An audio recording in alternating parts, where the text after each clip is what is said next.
Victor Wembanyama was sitting on the bench taking a break, but when Chet Holmgren came into the game, Victor jumped up from his chair and ran to get back in the game too. But the referee stopped him. You could see how mad Victor was because he didn't want to miss playing against his biggest rival. So the second Victor got back in the game, he dunked the ball right over Chet and stared him down hard. Why was Victor so angry? Because Victor watched his huge lead for Rookie of the Year award get stolen by Chet Holmgren. Victor started the season as the biggest favorite to win since Kevin Durant back in 2007. But in November, his lead fell apart and Chet took over first place. But recently, the race flipped again and Victor is back on top. If this keeps going, things are looking really bad for Chet Holmgren. Something happened right here that could end this contest once and for all now. A lot of people think that Chet doesn't even deserve to win Rookie of the Year because he sat out his whole first season.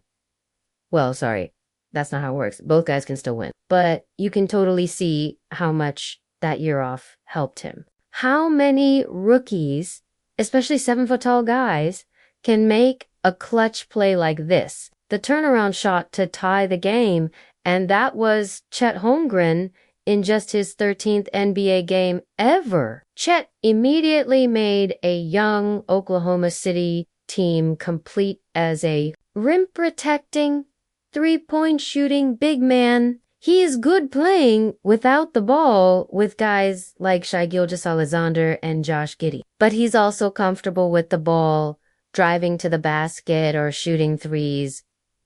A true unicorn player. But the thing that makes Chet special is how efficient he is. Chet dominates even though he shares the court with other talented teammates. All that plus his defensive impact, he is the second best player on the best team in the Western Conference. So Chet's reputation went straight up, while at the same time Victor's crashed down. While Chet has guys like SGA to create shots for him. Victor had Jeremy Sochan, who has never played point guard in his life, including in high school. The thinking was that Sochan has point guard instincts like Draymond Green.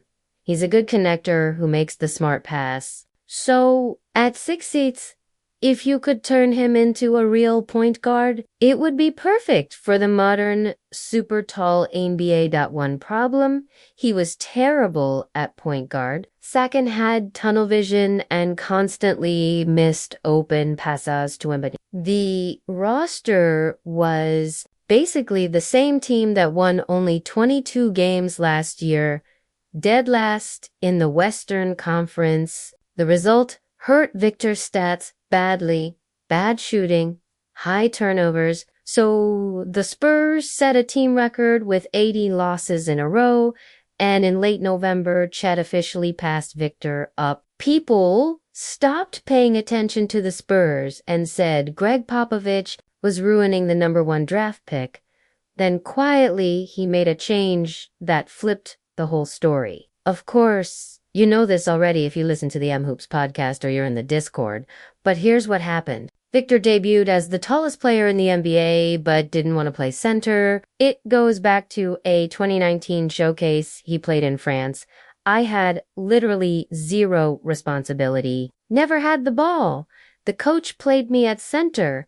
I was really frustrated, and I knew it wasn't going to go well, so it didn't. And luckily the Spurs didn't want him at center either. A lot of modern big men like Anthony Davis hate that position because of how physical and grinding it is. So Victor was a forward in Summer League, and Zach Collins started the year at center. That is when Chet took over the Rookie of the Year race. But on December 8th, everything changed. Pop moved Victor to center, and he dropped 21 points, 20 rebounds, and 4 blocks against the Chicago Bulls.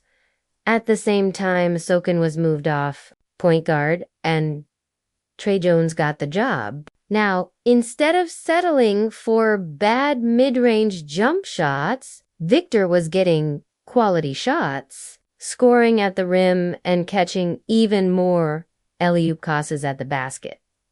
But the first time we really saw what Victor could do was at 16 years old, scoring this jumper over Defensive Player of the Year, Rudy Gobert. And that was cute, taking it easy on his fellow French teammate. But as a center in the NBA, Vic just scored on Gobert like no one else can in a win. Who else can get up like this over an outstretched 7'1" guy? But somehow his defense has improved too. Jalen Green played just 9 games this year and had the perfect opportunity to embarrass Victor. Like he has so many other players. So he beats him here with a crossover, but still gets blocked. No one can actually beat Victor with that length. Giannis has 40 pounds on Vic, so he muscles him at the basket.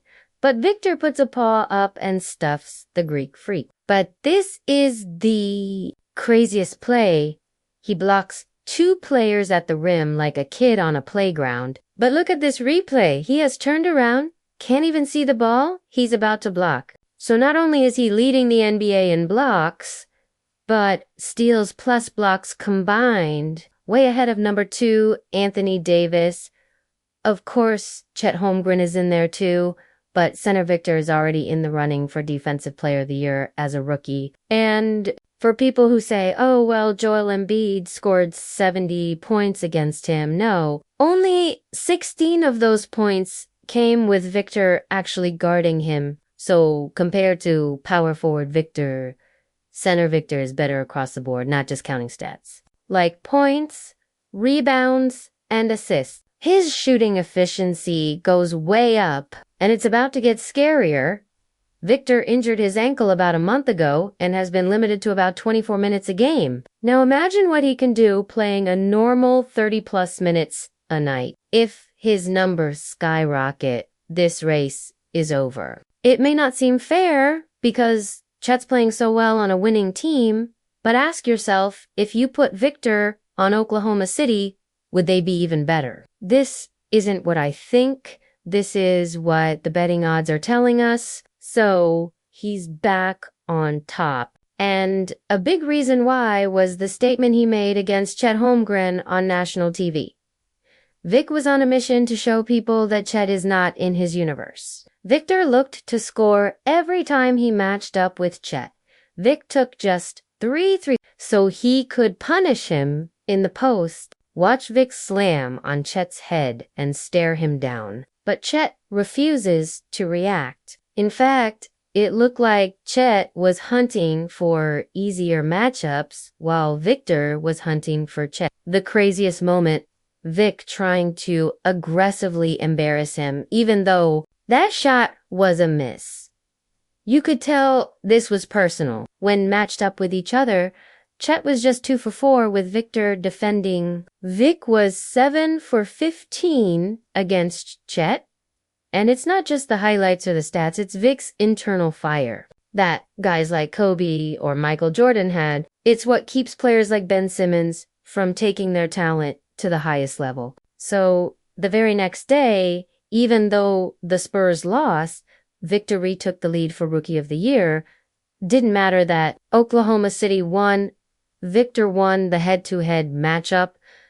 The race has completely changed since Vic has moved to center, and if this continues, there is no way he loses the award. However, there's a chance that both guys win Rookie of the Year. I know it sounds crazy, but in the last 30 years, it has happened twice. In 1995, they gave Rookie of the Year to both Jason Kidd and Grant Hill.